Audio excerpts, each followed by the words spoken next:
Hi, I'm Dr. Caroline Leaf, and welcome to my podcast, Cleaning Up the Mental Mess, a podcast dedicated to helping you take back control of your mind, mood, and mental health. In this fascinating episode, I interview neuroscientist, professor of psychiatry and human behavior, and diagnosed psychopath, James Fallon, on his incredible story, the neurological and genetic correlates of a psychopath, and the role of nature versus nurture.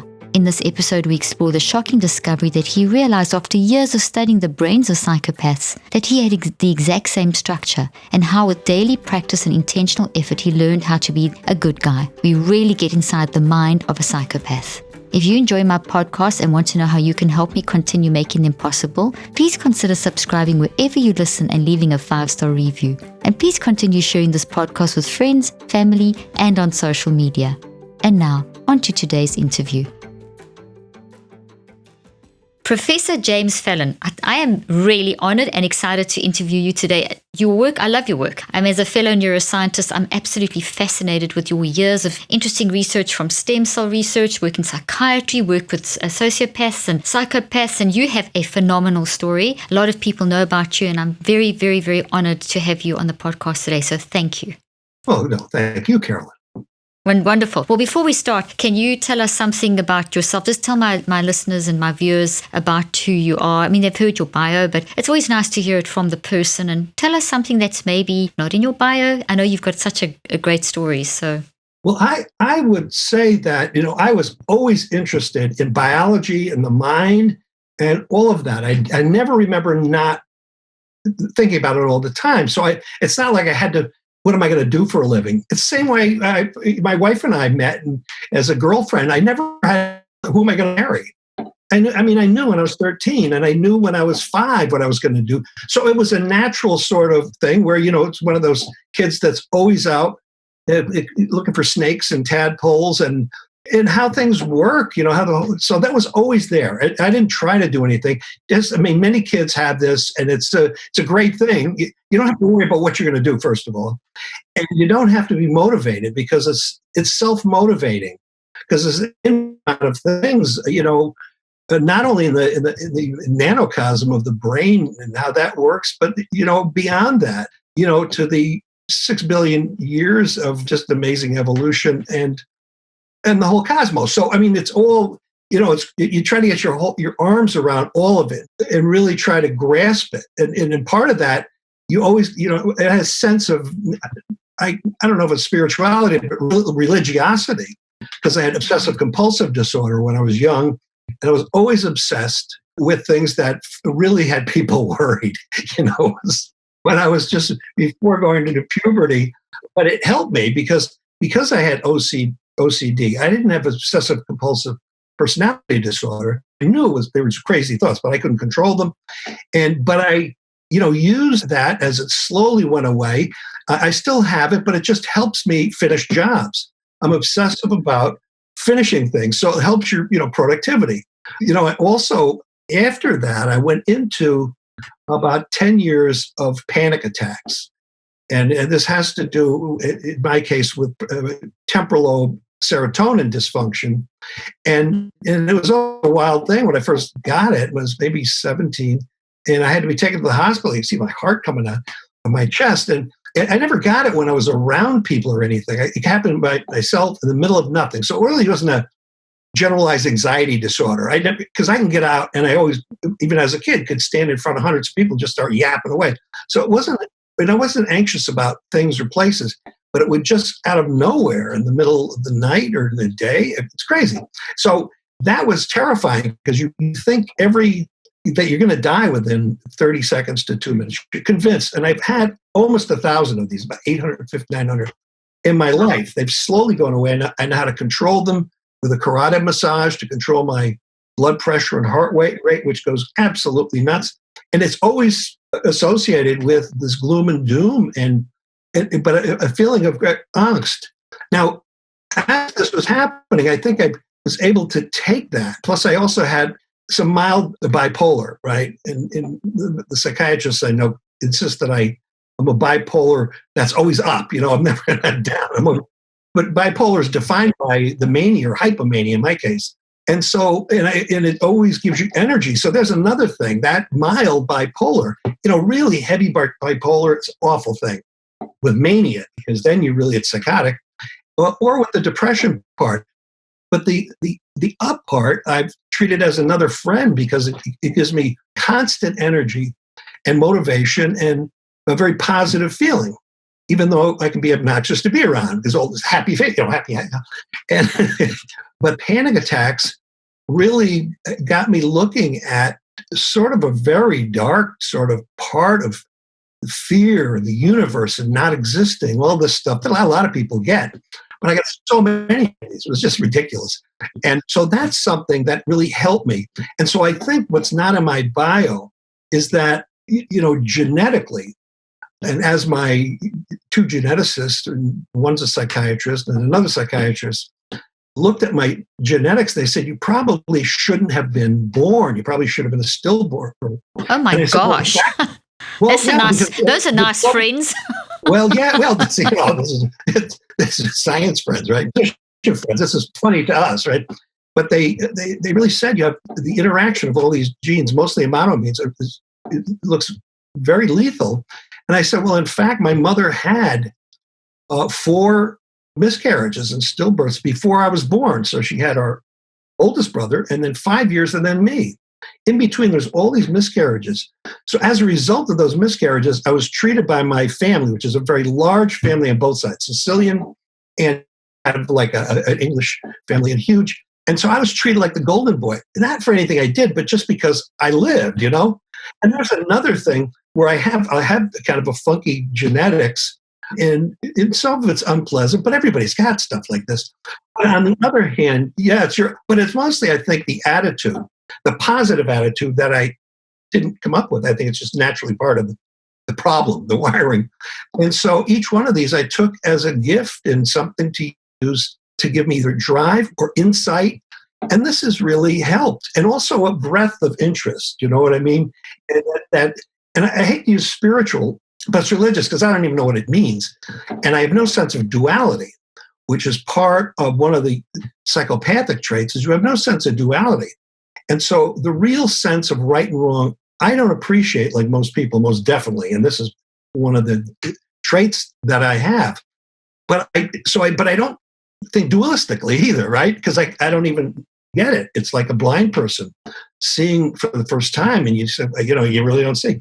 And so I think each of these things, and there's about 10 of these, I'm kind of wired for obesity, but for me, and my wife doesn't believe it at all. She just says you're a hedonist and you get lazy. So my weight goes up and down since I was about 21. After I stopped playing football and wrestling, I did downhill skiing. It was competition skiing. And once I stopped that and we just did studying, then I really ballooned up and I lost weight. But each time I would go up and down almost 80 pounds every few years. This has been going on for my whole life. And I can lose weight easily, but I always put it back on. And I do love to party and be a hedonist. I love food and Cabernet and all that. So, to me, I don't think I'm really genetically fat, even though I have the genes for it. I rather enjoy it. I enjoy the going up and going down. The problem with all of these traits is that it can bother the people around you, right? And so it doesn't bother, these things don't bother me so much, but it bothers the people around me because it looks so fractious and it can be upset when I get really fat. It's like, I'm kind of halfway to my perfect weight now. My wife doesn't understand what that means, neither do I, but I say that. And so, for her, you want to have a mate was the thin guy, the stud married, and then I'm not, and I wasn't. But sometimes I am. 2 years ago I was back to that guy. Now I'm like going up to Bloomsville. So at any rate, I'm trying to give you, this is a very long answer, but I think the naturally positive attitude about all these things as challenges, things to overcome, and part of your toolbox, right? And part of it. So I think, sorry for the long answer, but... No, it's great. It's great because what I'm hearing you say, as a mind researcher as well for 38 years, looking at this thing, there's one, you bring in nature, you bring in nurture, because I know that you have tremendous respect for your mom and how she really helped shape your life and that kind of thing. So the nurture, but there's the I factor. I always talk about the I factor, and there's the third thing that I think is the most important component, and that's what I'm hearing you say. You've taken all this genetics and whatever, and you've actually turned that into positive. You've directed this energy Very in a very much, yeah. positive way, and you've achieved tremendous goals, and you've actually fed back into the scientific research and helped people through directing who you are. I think it's fantastic. Totally. And I think, some people, it may be harder for other people. For me, I just put my mind to something and say, I'm now going to do this. And I always do it. You know what I mean? If I put my mind to something, even if and it happens. But it's not it's just a natural trait. You know what I mean? It's nothing I do, it's just there. But the other thing you mentioned is, because of these genetics, in order for them to really turn against you in a bad way, you need some early epigenetic stressors, right? Between birth or even before birth up to 2 or 3 years old. So if you have a mix of genes that are coding for, let's say, certain personality traits, which could be extroversion, introversion, how aggressive you are, the type of empathy you have, all these things are genetically wired, but you can change the amount of them, because yes, epigenetics. And you can, because each of all those genes, it takes about 15 genes or so for each trait. It's not just one gene. So you get a mix of these high and low acting genes, one set from your mother, one set from your father. So that mix, which is a random sort of mix, will determine your basic genetic personality type and drives and traits. But then there are regulators. Okay, many of the epigenetic effects are not on the genes, coding genes, but on the promoters, insulators, and all these sequences that regulate that gene. And they're like brakes or accelerator on your car. So the car is like a gene, and you can increase it, slow it down, and everything. And those in a normal person will vary appropriately to the environment. Sometimes you got to be angry. Sometimes you got to be aggressive. Not all the time. But if you are abused or abandoned early in life, birth to 2, especially birth to 2, but also 3 and a little bit 4. Well, these promoters get fixed. It's like putting a brick onto the gas pedal. It's always on. So it's turned on at inappropriate times. I mean, there's a sexuality group of genes, but you're supposed to know. It's supposed to be balanced, like you use it only at appropriate times, right? Which, determines the sociability of what you do. But if it's always turned on, it's completely inappropriate. Well, this is what happens. And so people are abused, when there's trauma early, what their adrenal gland releases is cortisol, which is a stress hormone. And that goes right to the frontal lobe, especially to the social and emotional parts of the brain up here. And that's where that cortisol will add a methyl group and fix those genes. And that's where the actual molecular epigenetic changes take place.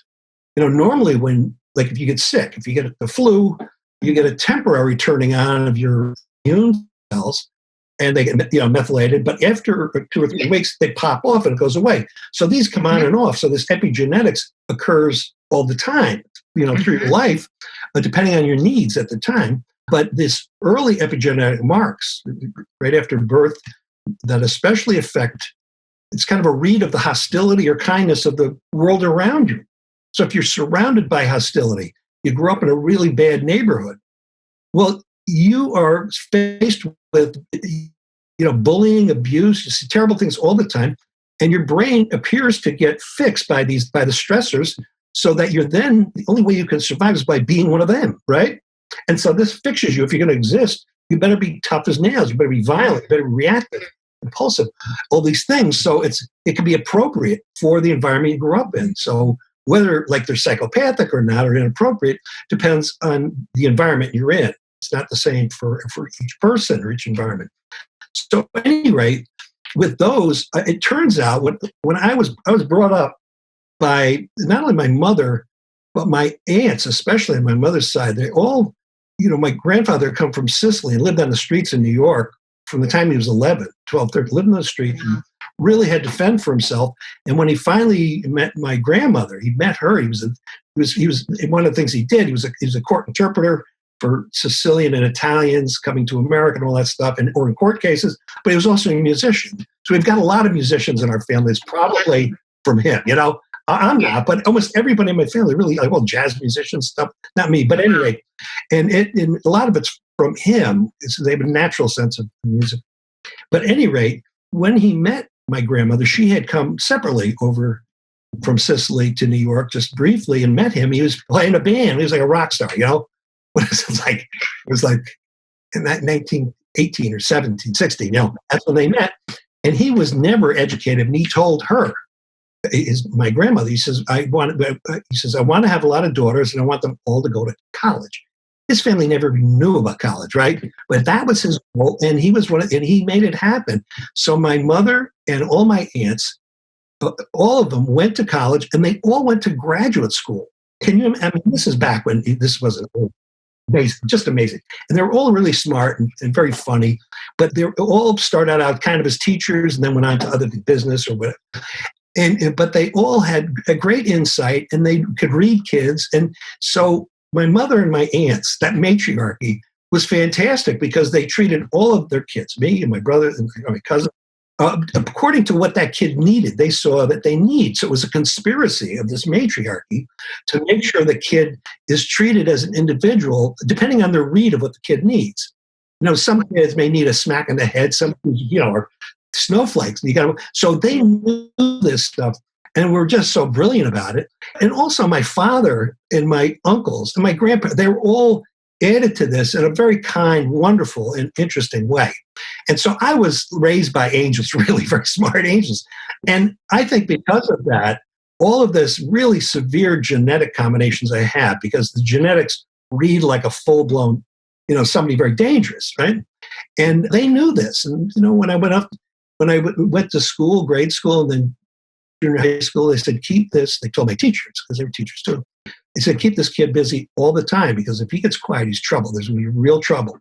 And I was like, all the time, from the time I woke up until the time I went to sleep at 9:30 at night, from grade school on and to this day, I'm like working constantly, doing something, in sports too. And so I think that insight, not of my own doing. This is just being lucky to be born into a family. Yeah, into an environment that your genes. So what I'm hearing you say is that the nature that you had was messed up, but the nurture was kind of drowning that out and activating the good stuff, so that you could then, the I factor could come in, that you could actually then have the resilience to utilize the good nurturing to go in the right direction. Because you are famous for your work, not only on stem cells, but on psychopathy. And you've written that incredible book, The Psychopath Inside, a neuroscientist's personal journey into the dark side of the brain. So I just wanted for a moment for my viewers and my listeners just to understand that you're building the story behind the book and the researcher. So you've literally been your own subject. I mean, and been subjects in controls in other subjects, and you really have a deep understanding. Science, you never make yourself your own subject. But you kind of have been. You've been studying yourself for years, and obviously. Yeah, I mean, it's just a big no-no. But nonetheless, it happened so by chance. My ex-students had become psychiatrists and neurologists. They were medical students of mine, but when I started, and we got a PET scanner back in like 1988, 89, one of the first ones, a very high resolution one. And so of all the things, a lot of the stuff we've done is on schizophrenia and bipolar addictions, all that. But they also, every month or two or three, would bring in a guy in manacles who was a killer, a murderer. A lot of times serial killers, terrible guys. And all the police would show up, the SWAT team at the medical school, roofs and everything with submachine guns. At any rate, they brought them to me to analyze, the anatomy, because I knew the connections of the brain, and said, what's this?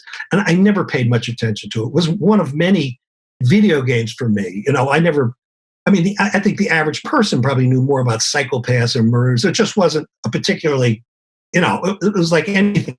I was never interested, but these were my students, so I started analyzing it, and there weren't that many. Over the years, I didn't see a pattern because I wasn't really even looking. Then several of my colleagues in 2005 sent me a ton of these. They're all murderers, different kinds. Impulsive murderers, brain damage murderers, psychopaths, sociopaths, all these different types. I said, look, send them to me, all the scans that I could read, right? These that I could and try to impute or determine what the connectomes, that is, connected brain areas, that seemed to be associated with all the different types. So I said, don't tell me. I said, throw in normals and schizophrenics. So you fool me. Because, that's as you know, one of the rules is make your analysis as blind as possible. Because even, with scientists, you don't want to make up a story, but we're storytellers, right? In our visual system, we like narratives and stories. And any little hint in there that, this is a psychopath, I got to look for a psychopath pattern. So you can't. So colors the research. Mm-hmm. Yeah, I said, just don't tell me. And I went through that and spent some time and analyzed them and found out there was like 4 very neatly separated, perfectly separated piles of scans. And it turns out, there's a whole group that was normal, which I could tell pretty quickly. Then there was a whole group of schizophrenics, and I knew the different schizophrenics because I've analyzed so many. And so there was schizophrenics, and then I knew the bipolars. And then there was this 4th group, which was a mixed bag, but at the base of it was what we call common mode. That is, if you draw a Venn diagram, what they all had in the center was the areas of the brain turned off that have to do with the moral reasoning, with impulsivity, with psychopathy. And so that's areas that are over the eyes, the orbital cortex and the amygdala and insula, this whole limbic system, this social emotional limbic cortex. And that was the pattern. And I said, my God, there's something here. So I became interested, right? And then I started talking to people. So my first chapter on this, I think it was the first to show the whole pattern, right?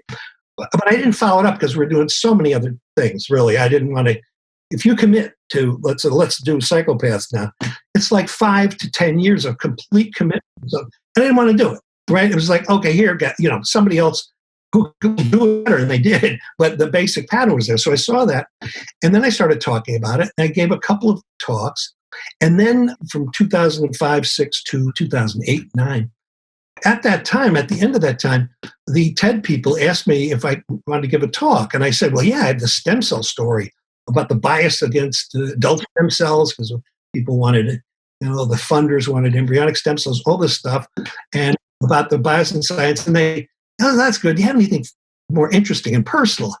And I said, okay, and I shouldn't have done this, right? This was another mistake, but you lose your mind a little bit because you get into the story. And that story was, I said, I got all these scans to look at. And at the same time, we were doing an Alzheimer's study on the genetics and the brain patterns of people with Alzheimer's to determine the missing gene, which we found. It's called TOM40. It's TOM40 interacting. So it was a very successful experiment, but we ran out of normals. So I recruited, out of desperation, my whole family, including myself. I said, well, let's do this. We'll do the genetics because we needed it to write the grant and the patents and all this stuff.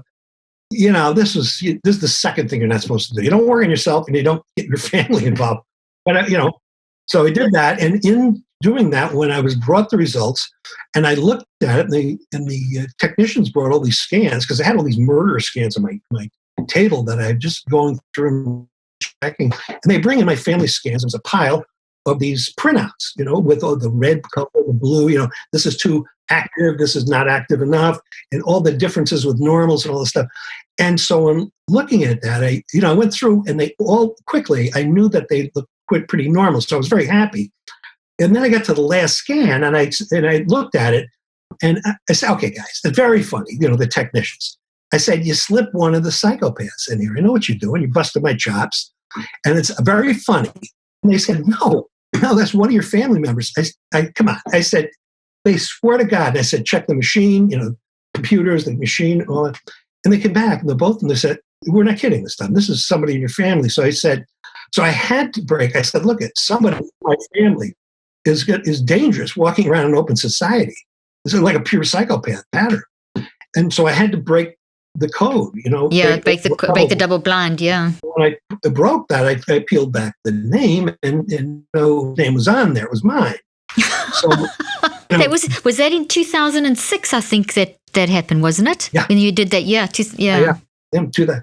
And then we followed up with the genetics, the same thing. And all my brothers and my wife and everybody had a mix of different genes, high aggression, low aggression, high emotional empathy, low, all these different things that people normally had to make them normal.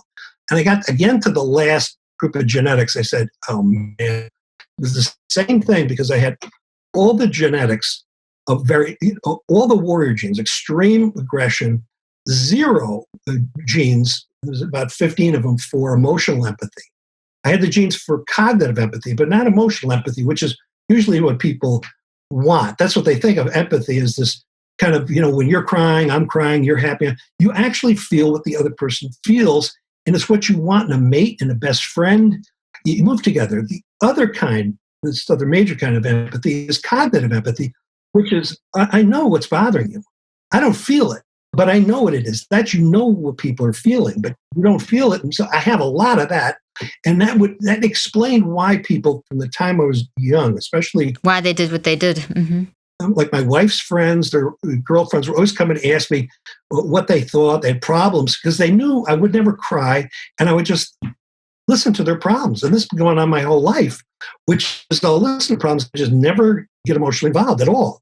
And this can be somebody very close to me, but I can give a sort of a clear perspective. Yeah, sort of analysis. And people always appreciated that. So when I got this years later, this is back in like 2008 now, almost 2009 with the genetics. And I said, well, here it is. And it fit with my PET scan, which showed that the area of the brain that codes for cognitive empathy in the anterior insula and its connectome was very, shining bright there. And all the areas having to do with emotional empathy was turned off. And so there were all these different traits that went along with the genes, that went along with the brain pattern that said that I was 100% wired as a psychopath. Did you know that the majority of serotonin, the feel-good chemical, is made in your gut? And I'm sure by now you've heard about the gut-brain connection. Well, when your digestion and gut aren't functioning like they should, this can greatly affect your mood and mental health. Thankfully, we can fix a lot of these issues with better diet and the right probiotics. That's why I love and recommend Thrive. Thrive makes this process really simple by offering an affordable at-home gut health test so you can know the state of your gut health and what problems it may be causing. They ship the test kit to your house in a discreet package. Once you take the test, you'll submit your results to Thrive with a prepaid shipping label. Thrive will analyze your sample in their accredited laboratory, and their team will analyze your results to develop custom probiotics just for you to help treat these problems. These aren't the one-size-fits-all probiotics that you'll find at your local grocery store. These are personalized to you based on the results of the test. If you want to take gut health seriously, visit trythrive.com/Dr. Leaf. That's trythrive.com/Dr. Leaf. And join thousands of people who have taken charge of their digestive health with the help of Thrive at-home gut health tests. And just for my listeners, get 10% off your test kit at trythrive.com/Dr. Leaf with the code Dr. Leaf. The link and offer details will also be in the show notes. So what we have here is a story of a brilliant neuroscientist, who spent years researching, who actually by default, literally by mistake, landed up in a study as a control, and in the control, the very pattern that you'd identified through SPECT scans, through genetic analysis, etc., to show that the different types of empathy, there's four different types of empathy. You had the actual genes and the parts of your brain where that were literally switched off. So you had the typical pattern of a psychopath. 100%. 100%. And then you laid the whole foundation for our listeners in the beginning about how, as a child growing up, you had this incredible nurturing. So you were painting a picture of, even though biologically you have the pattern of a psychopath, your nurturing and your I factor changed that. And you've a happily married man with children, very successful scientist, and you've actually channeled that potential dangerous psychopathic tendency into something very constructive and contributed tremendously to humanity. And almost by default that you actually did this because you were into stem cells and into other areas of research. Really by mistake, just a series of weird things. I mean, and part of that was a good summary, by the way, Carol. Excellent. Good. Okay. And I need you to also, just one more thing, define for my listeners, and then we can continue with the story, because you're quite right. Scientists are stories and storytellers. So just define for us quickly, just so that they have a good understanding of what you're going to say next. Define a psychopath versus a sociopath, and then can we talk about the 4 types of empathy? So just very quickly, we can handle that, which will then give them something to hang on to for the rest of your story. Yes, and for psychiatric disorders, there's all different types. There's thought disorders, emotional disorders. There are addictions. So there's all these different, too many, but that's how it goes. And one group are called the personality disorders. Personality disorders are different than regular disorders that sound like that. So if you have obsessive compulsive disorder, you have these compulsions that are crazy. You can't get them out of your head, but you know they're crazy. See, somebody who has obsessive compulsive disorder, personality disorder, they think that those are correct ideas. So the difference between somebody with these just regular disorders, which are completely annoying, and the personality disorder part of that are quite different, because the personality disorders, they think that, these are correct. So one group of those personality disorder are called the cluster Bs. Now, the cluster Bs are the most obnoxious, and the main one is antisocial personality disorder, also sort of called psychopathy, and also histrionic personality disorder, borderline personality disorder. These are the ones that are really dangerous to other people. Most of these disorders are bad, awful for you and maybe your family. But these, if you've got them, you're perfectly fine with them. It's like, there's nothing wrong with me. I mean, I'm right, I am the greatest, and or whatever those traits are. But you believe them, and these are the cluster Bs are the dangerous ones. So the main one that's the most dangerous, most associated with violence, murder, rape. But more than that, it's just somebody who's always manipulating people. And it's a game for them, and it gives them pleasure. And so even if it has nothing to do with money or sex or killing them, you're always messing with them. And every time you meet somebody, and you really can't control it at all, right? And I have this. I never try to do anything harm to people. I don't use it for anything, but I'm always on the make in this sense. And my wife always knew this. She goes, "You're doing that thing again."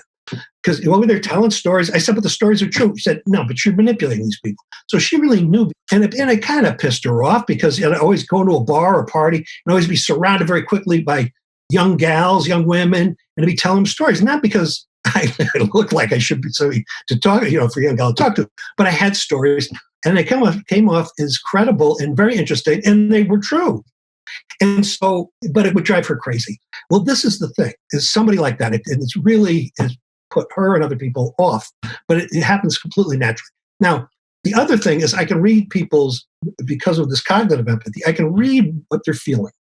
And I can use that to work through, to be able to read them and then have them play my game. So that's the cognitive empathy versus emotional empathy. Cognitive empathy is more the seeing another perspective, whereas emotional empathy is feeling the other person's emotions. I'm really caring about them. So it comes across as being cold, and in a way I am cold, because I'll just do it, do that and analyze, if you will, friends or people who ask me, because I can, and I think probably I get a buzz out of it. It's just instinctive, but I don't feel their joy or pain at all, really. It's weird. But you're able to analyze yourself, you're able to self-regulate. You have enough self-awareness that you can actually analyze that you've got cognitive empathy, but not the compassionate or the emotional empathy. And you can actually see what you're doing. You're very aware of it.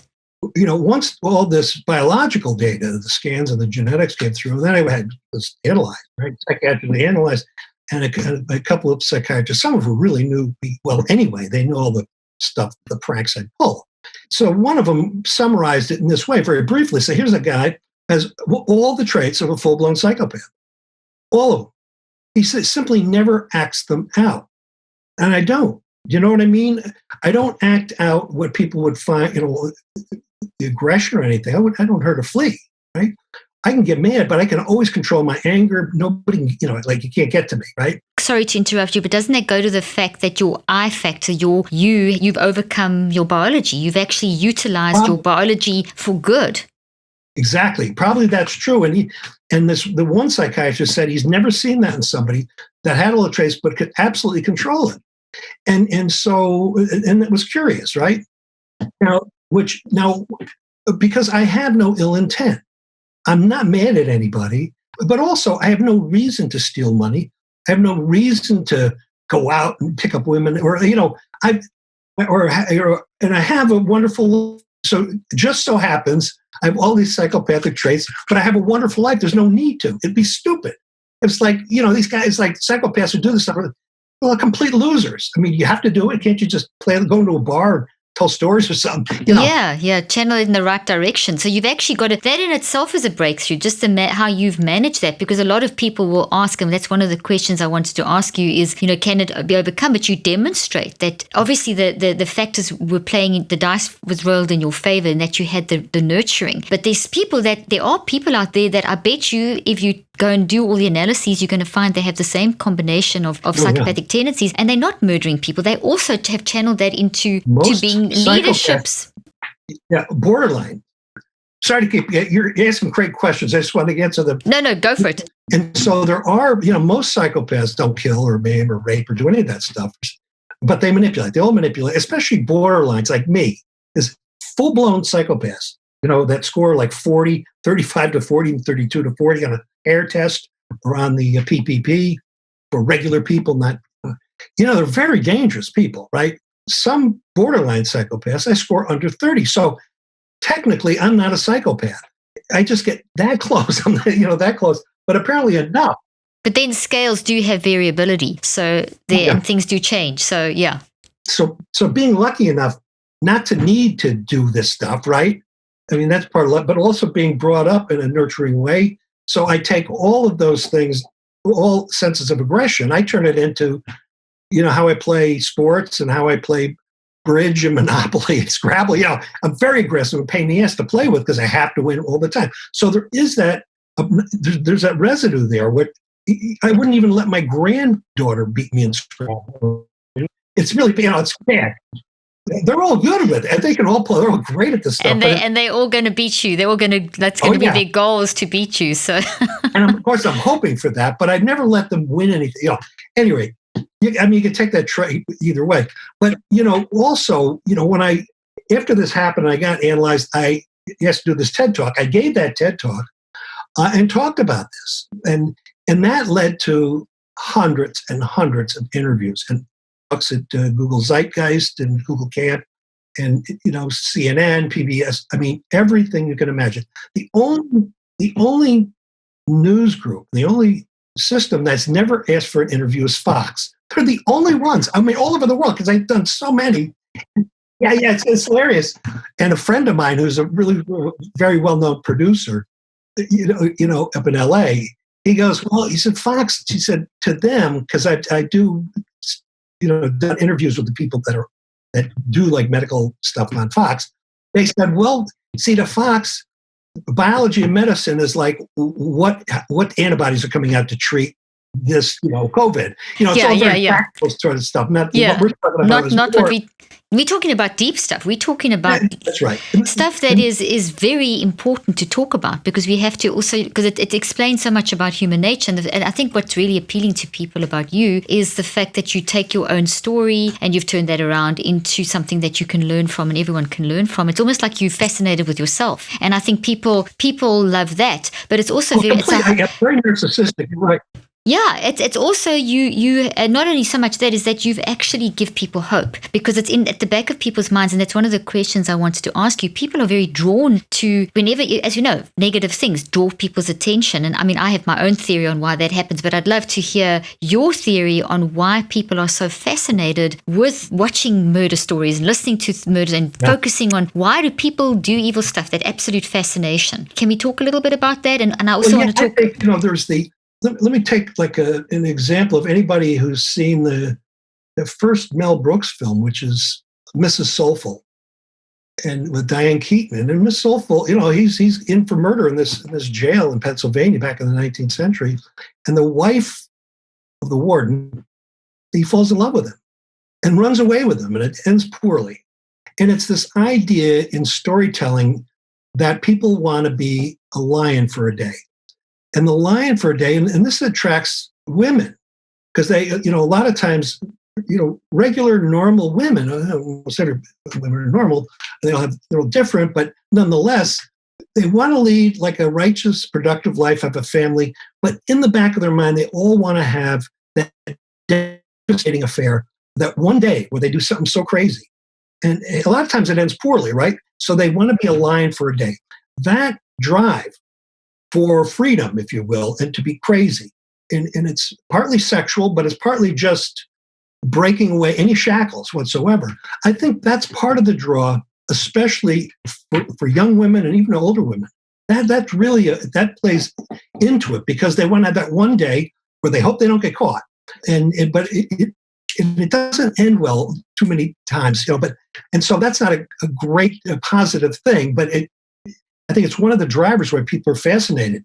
Most of the people who are fascinated by far are young women.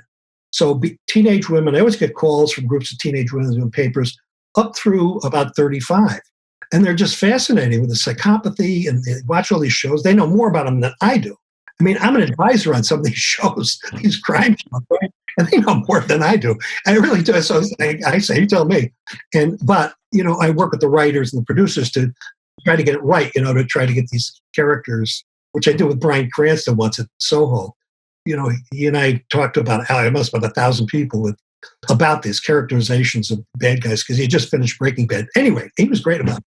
Really cool about it. So anyway, so that's a simple answer to one of what draws us to it. But also in everybody, we all have those genes which drive us to break free and to experiment sexually and be angry. So everybody has the drive, and they feel it. And that how do you feed that monkey? Because most people they're inhibited. They say, I'm not going to do it.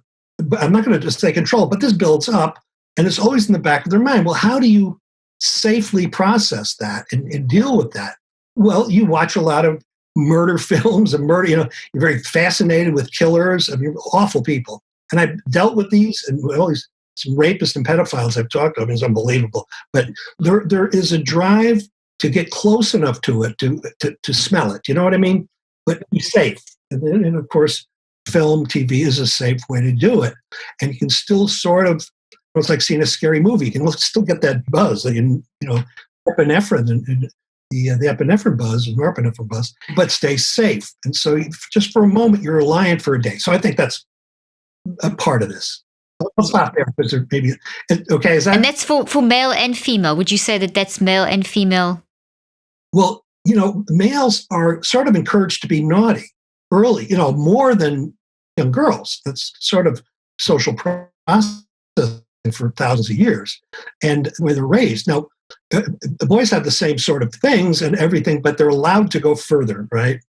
And they're allowed to experiment, and everybody knows that boys and men are stinkers, basically. And, if they do it a little bit, okay, don't do that again. For a girl, she can get pregnant, or she can get really in trouble, and it could end her life, or, end her productive life. Well, a guy, there's always like, well, okay, we'll give you one more chance type of thing. We see there's less forgiving for women. So I think for guys, there's the same process going on.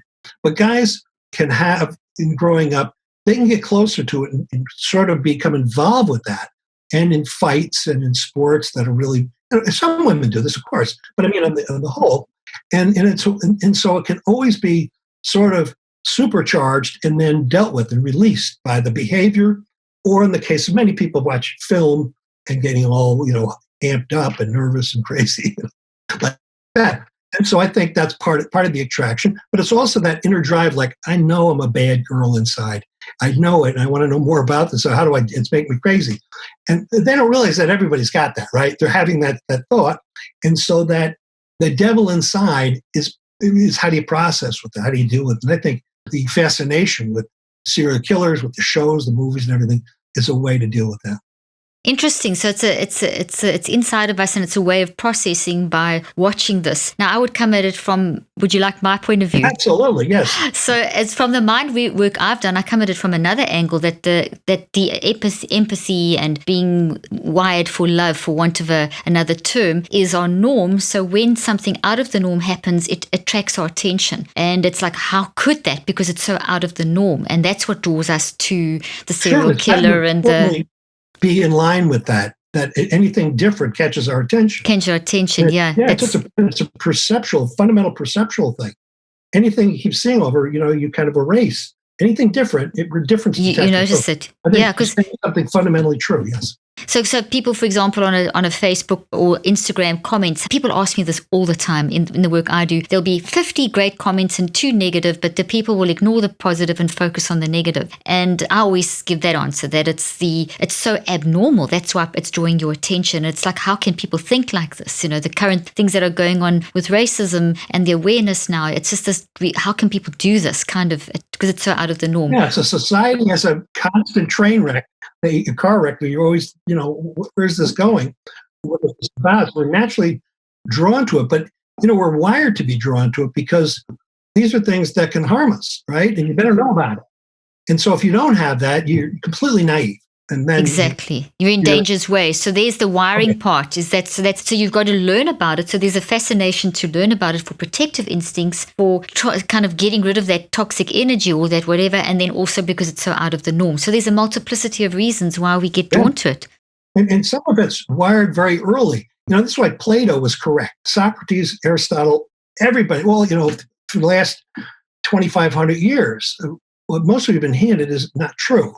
And Plato has it. We're born with these things. He didn't know about genes, but he knew about instincts and about those ideal things that are in our head. And he turns out, over the past 15 years of neuroscience and cognitive science, we know that he was right, because when you're born, you have an innate sense of beauty. You don't have to be shown what beauty is. An innate sense of fear, an innate sense of swimming, right and wrong morality. You don't have to be taught this stuff. And it will normally develop. You don't have to be taught. So people, especially parents and then teachers in society, churches, synagogues, government, they always say, we're going to create you. You're not going to create. All you can do is screw that kid up. You're not going to help him. That kid has been a free run. Okay. Just don't harm the kid. That's the thing. You're not going to help them.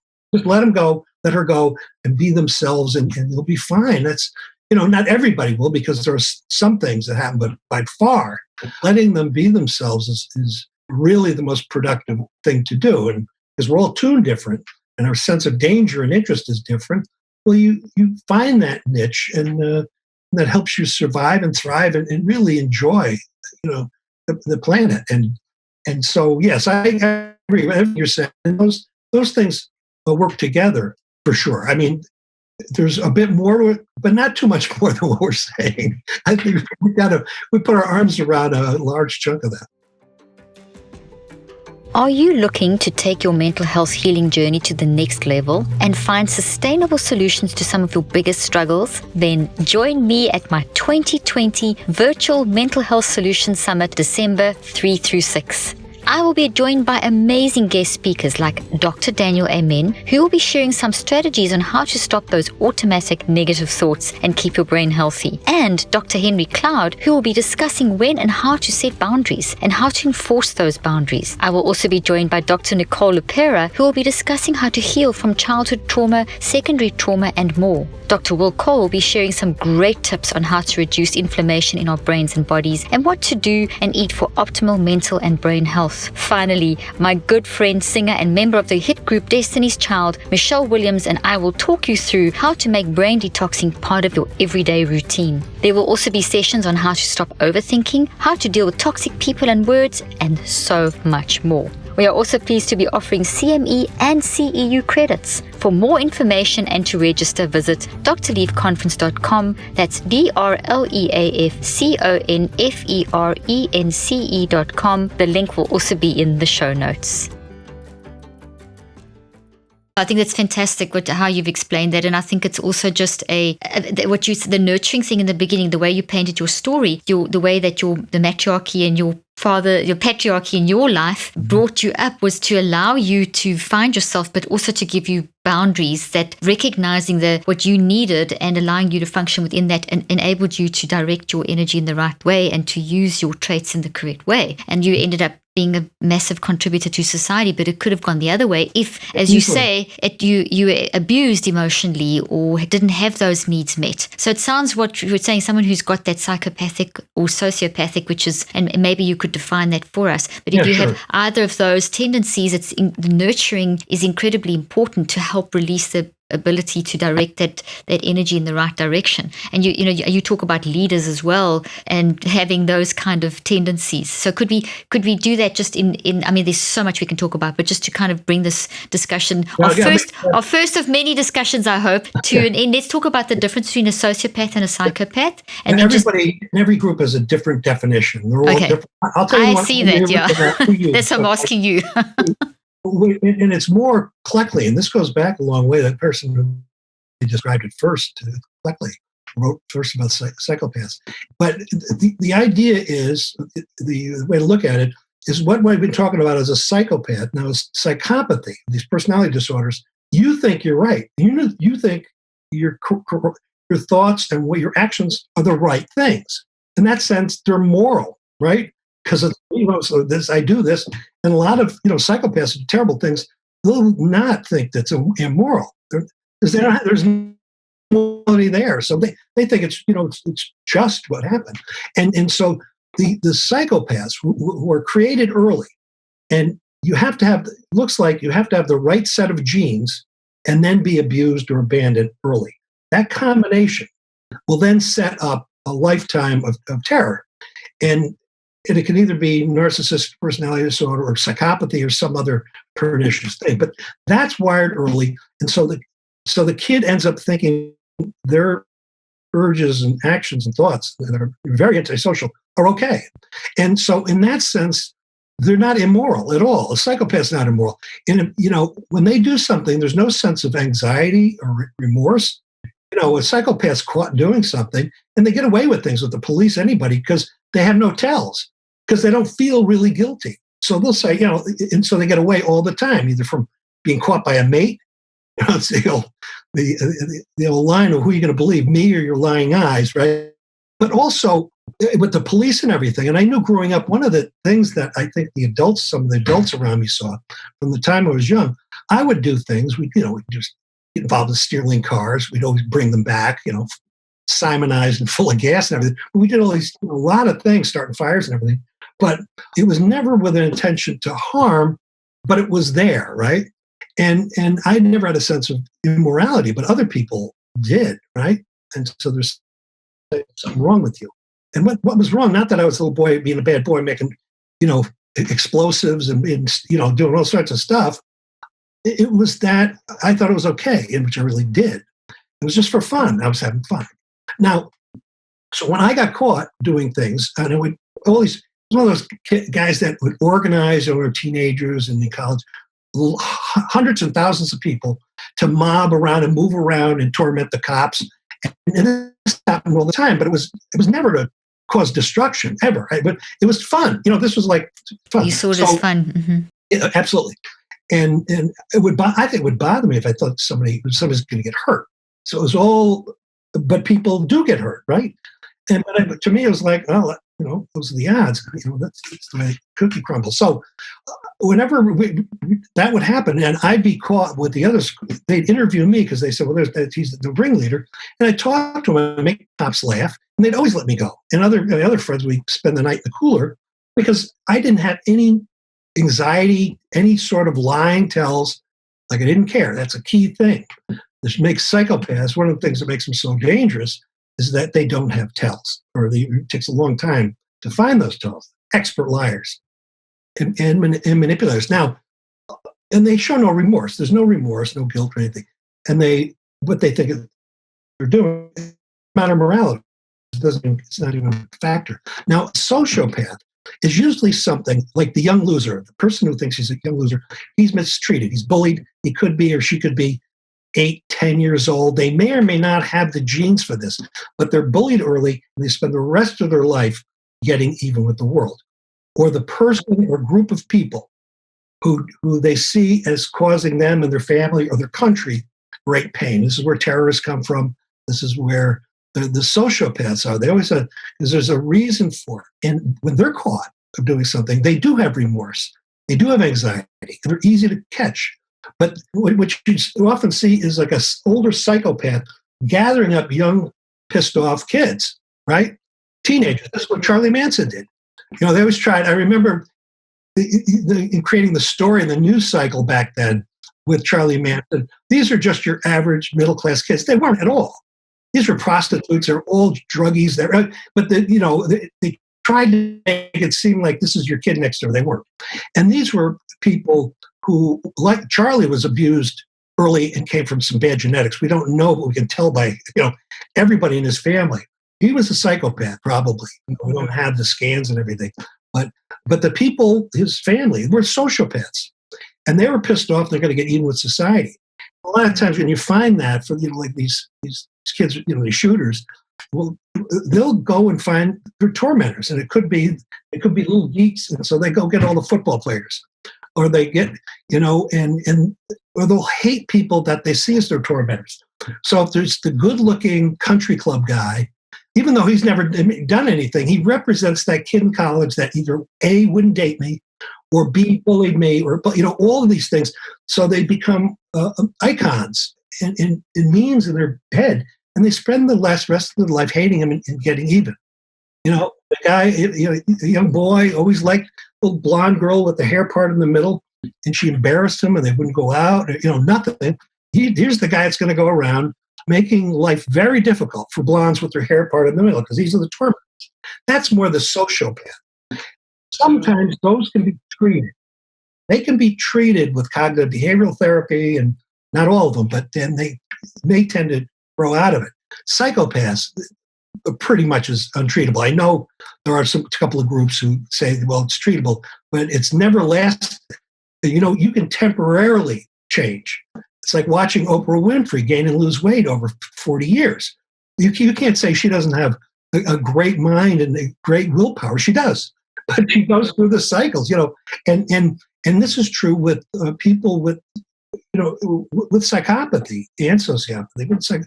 They'll go through cycles of this need to maim and manipulate, and it follows like a rhythm in their crime sprees. And so there is this imperative, almost like it's an addiction they have to fill. And so and these are the real dangerous psychopaths and sociopaths. And these are not the people in the bar that tries to pick you up with swooning you with stories and that. I mean, there's a lot of those. Or the person at work who's always messing with people. But they can be psychopaths, and that's where you're going to find them. But they may not be full-blown, fully dangerous ones that can end your life. So now looking at that, in my personal case, because you had asked me this before and I didn't answer it, is like, how did I deal with this? So once I had been diagnosed and had all of this, I went to the two psychiatrists who I work with closely, and they say, what do you think now that you know this? I said, I don't care. I don't give a shit. They said, that's your problem. You care. You don't care. You really don't care. And I don't. Okay, so that's the coldness of it. Part of the coldness of it. I really don't care. It's not that I don't care about anything, but I don't care about that. So what I tried to do, now knowing enough about this and being enough of a narcissist and a jerk, in a way, my wife has other names for it, but and we've been together forever since we've been 13 and married forever, kids and grandkids. So, and she understands. She's a very strong person. So to her, I'm like the other pet dog that's a misbehaving pet dog in the family.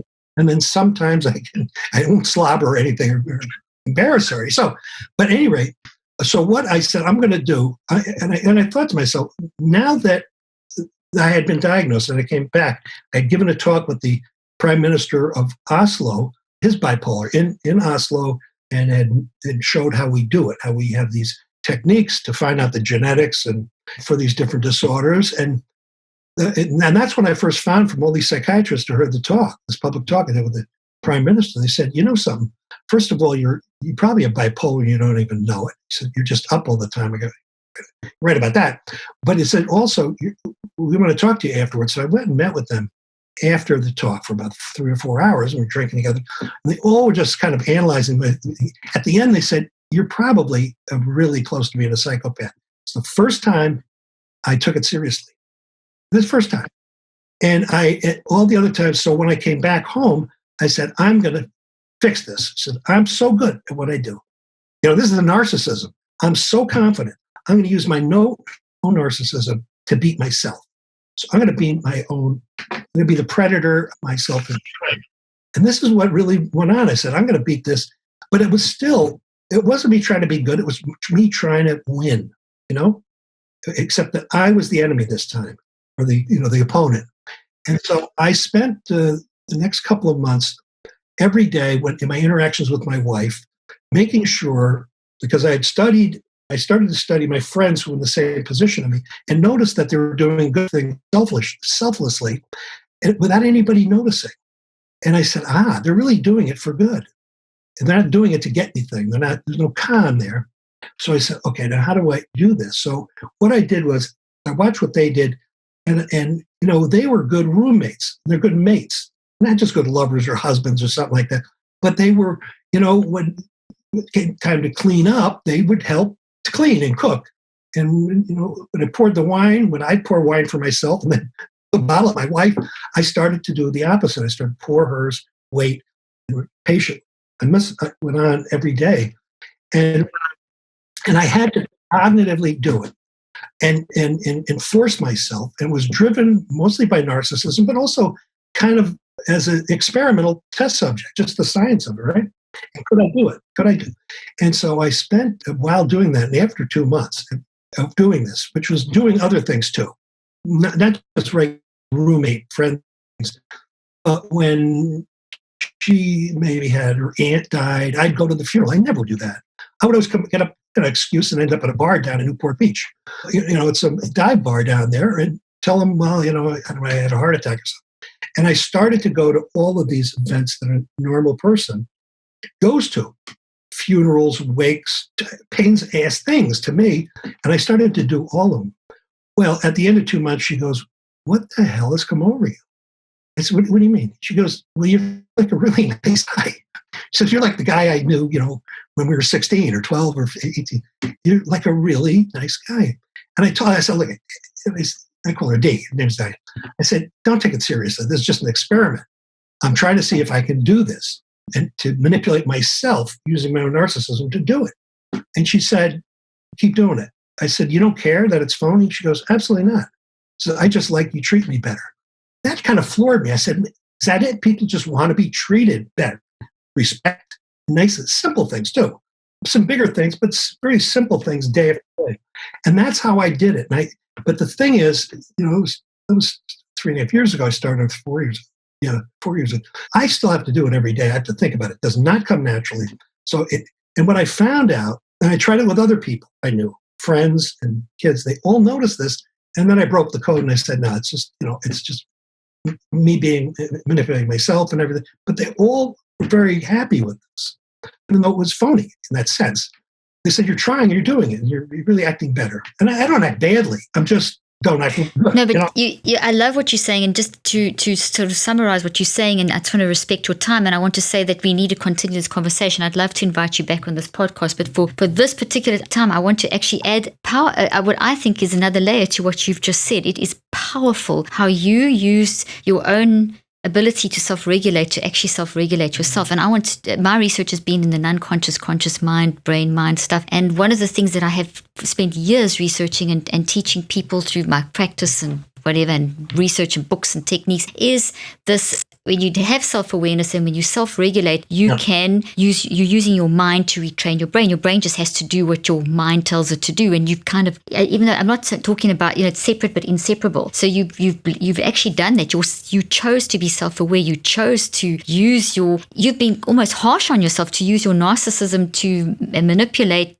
yourself against yourself. Only way I could get a foot in there, But it's a positive thing. You've actually done a really positive thing. You've actually shown the power of a beautiful mind, a desire to actually change. You've used your mind to change, to literally change your brain. And one of the things I've researched is how long does it take to change thought? People always talk about 21 days and habits, which is nonsense. Neuroplasticity, as you know, the field of neuroplasticity, habits don't form in 21 days, which is just a myth. It actually takes at least 63 days in cycles of that. So your friends and family started noticing after about 9 to 12 weeks, and you constantly have to work at it. So you've really as defined how we as humans can take whatever character trait that's come through genetically or whatever, and we can actually with our minds change that. And it does take time, it does take effort, it's a continual process. Yes, your case is slightly more extreme, but you've done an amazing thing, and it's a story of hope. So for me as a scientist, I'm looking at you and listening to you with fascination and seeing a case study in action of someone who has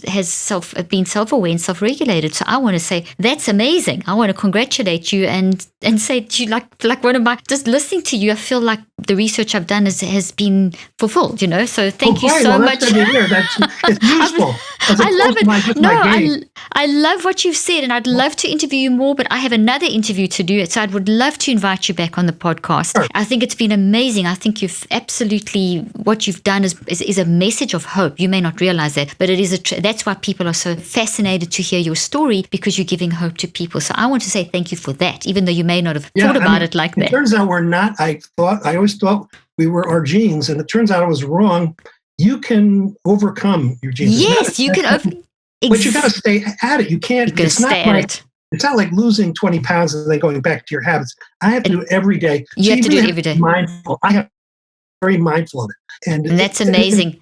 That's what for 38 years I've been teaching people, that your mind can overcome your genes, and you've got to be at it. I didn't even realize this was going to go this way, but I'm so excited, and I want to thank you. I would never have believed it. I was the poster boy to all my colleagues and friends of your genetics set you, and I'm absolutely wrong on that one. Well, now you're my poster boy for how mind can change brains, so I'm so excited about that. So thank you for your brilliance, your time. Great talking to you. And if you want me back, if you want. I would love to. Thank you so much. I appreciate your time.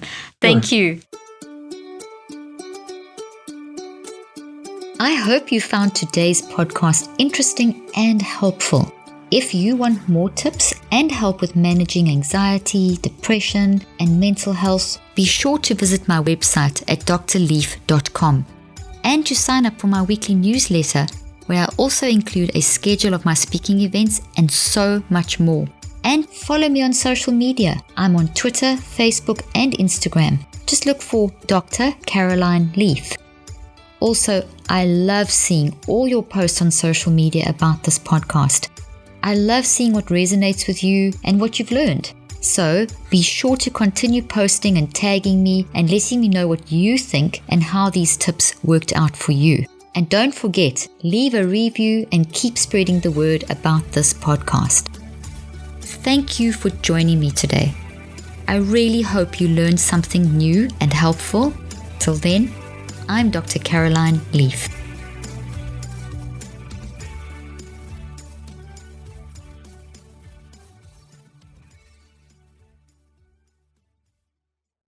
This podcast represents the opinions of myself and my guests. The content here should not be taken as medical advice. The content here is for educational and informational purposes only. Please consult your healthcare professional for any individual medical questions you may have. While we make every effort to ensure that the information we are sharing is accurate, we welcome any comments, suggestions, or corrections of errors.